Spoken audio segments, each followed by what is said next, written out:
தனம் அடுத்த வர எபிசோடில் பார்த்திங்க அப்படின்னா இந்த மாதிரி தனம் கட்டுற வீட்டுக்கு நிலக்கதை வைக்கணும் அப்படின்னு சொல்லிட்டு எல்லாரையுமே கூப்பிட்டுருப்பாங்க. அப்போ பார்த்தீங்கன்னா அங்கே கேட்ரிங் சர்வீஸ்க்கு கதிரை தான் வந்து சொல்லியிருப்பாங்க.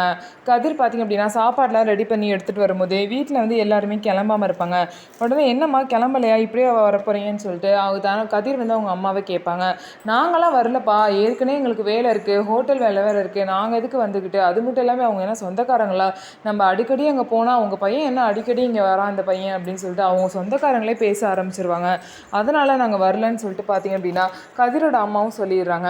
அதுக்கப்புறம் சரி வேலை இருக்குது அதனால தான் வரலன்னு சொல்லிட்டு கதிரும் பார்த்திங்க அப்படின்னா போய் ருக்கு கிட்டே சொல்லிடுறாங்க. ஸோ எல்லாமே ஃபங்க்ஷன்லாம் பார்த்திங்க அப்படின்னா சந்தோஷமாக நடக்குது. ஃபங்க்ஷன்லாம் முடிஞ்சதுக்கப்புறம் பார்த்திங்கன்னா கதிரை வந்து மாடிக்கு கூட்டிகிட்டு போயிட்டு ருக்கு ஒரு விஷயத்த சொல்கிறாங்க.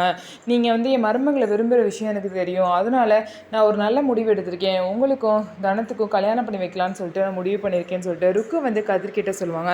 இதை கேட்ட கதிர் அவ்வளோ சந்தோஷப்படுவாங்க.